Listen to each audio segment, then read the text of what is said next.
Class 9th क्षितिज book का chapter first दो बैलों की कथा। ये पाठ मुंशी प्रेमचंद द्वारा लिखा गया है। लेखक प्रेमचंद कहानी की शुरुआत में एक बहुत दिलचस्प बात कहते हैं। वो कहते हैं कि जानवरों में गधा सबसे ज्यादा मूर्ख समझा जाता है, लेकिन असल में वो मूर्ख नहीं होता, बल्कि ऋषि मुनियों जैसा सहनशील होता है। उसे चाहे मारो, चाहे खराब घास खाने को दो, लेकिन उसके चेहरे पर कभी गुस्सा नहीं दिखता।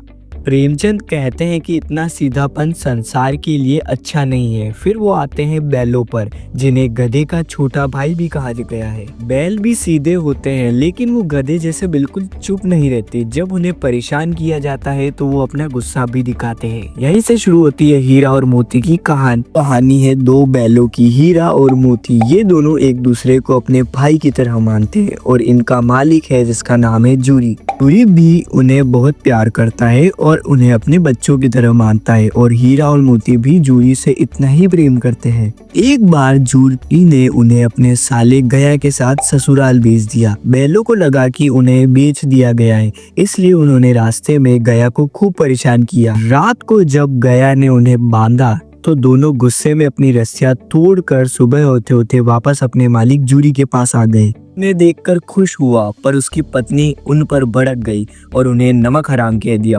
मतलब भला बुरा कह दिया। गया अगले दिन फिर आया और इस बार उन्हें मोटी रस्सियों से बांध कर ले गया। वहाँ पर उनसे दिन रात खेत में काम करवाया जाता। उन्हें डंडे मारे जाते और खाने के नाम पर सिर्फ सूखा चारा मिलता। इसी घर में एक छोटी सी बच्ची रहती थी जिसकी माँ मर चुकी थी और सौतेली माँ उसे परेशान करती थी। वो बच्ची हीरा और मोती का दर्द समझती थी और रोज रात को उन्हें 2 रोटी खिला जाती थी। एक दिन उस बच्ची ने देखा कि गया उन्हें मारने वाला है, तो उसने उनकी रस्सी खोल दी और उसने शोर मचाया कि बैल भाग रहे हैं ताकि उस पर कोई शक ना करे। दोनों बैल भागते भागते रास्ता भटक गए और रास्ते में उनका सामना एक बहुत बड़े और ताकतवर सांड से हुआ। गया और मोती डरे नहीं। जब सांड एक पर हमला करता तो दूसरा उसके पेट में सिंग घुसा देता। अंत में सांड जख्मी होकर गिर गया। इस जीत के बाद जब दोनों को भूख लगी तो वो एक मटर के खेत में घुस गए, और जब वो दोनों मटर खा रहे थे कि उसी वक्त उस खेत का मालिक वहां पर आ गया। तो हीरा और मोती भागने लगे। तभी मोती भागते वक्त एक कीचड़ भरे गड्ढे में फंस गया। हीरा किनारे पर था पर वो भाग सकता था, लेकिन सच्चे दोस्त की तरह वो भी आपस आ गया और दोनों पकड़े गए और दोनों को कांजीहोस की जेल में बंद कर दिया। अगर तुम्हें कांजीहोस की जेल के बारे में पता नहीं हो तो मैं बता देता हूँ। कांजीहोस एक ऐसी प्रकार की जेल है जहाँ ऐसे आवारा पशुओं को बंद किया जाता है जो किसानों की फसलों को नष्ट कर देते हैं। चलिए अब आगे बढ़ते हैं। जब हीरा और मोती को बंद कर दिया गया तो उन्होंने देखा कि वहाँ पहले से ही भूखे प्यासे घोड़े, गधे और बकरियां बंद थी। कई दिनों तक उन्हें कुछ खाने को नहीं मिला तो उन्हें गुस्सा आ गया और हीरा ने अपने मजबूत सींगों से कांजीहोस की दीवार को तोड़ दिया और दीवार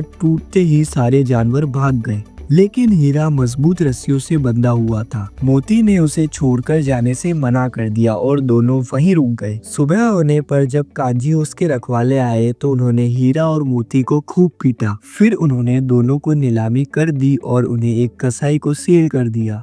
कसाई उन्हें मार पीट कर ले जा रहा था। दोनों बहुत कमजोर हो गए थे, लेकिन रास्ते में उन्हें वही पुराना मैदान और रास्ता दिखा जहां वो पहले चढ़ने आया करते थे। अपने घर का रास्ता पहचानते ही उनकी थकान गायब हो गई और वो तेजी से दौड़ने लगे। कसाई पीछे पीछे भागा, लेकिन दोनों सीधे जूरी के द्वार पर पहुंच गए। जब कसाई ने उन्हें ले जाने की कोशिश की तो मोती ने अपने सिंगों को दिखाकर उसे गांव से दूर भगा दिया। जूरी ने अपने बैलों को गले लगा लिया और उसकी पत्नी ने भी अपने माथे चूम लिए। इस तरह अपनी बहादुरी और दोस्ती से दोनों ने अपनी आजादी वापस पा ली। ये पार्ट यहीं खत्म होता है। अगर आपको ये वीडियो अच्छी लगी हो तो एक लाइक कर दीजिएगा और सब्सक्राइब कर दीजिएगा ताकि आपको ऐसी एजुकेशनल वीडियो और मिल सके।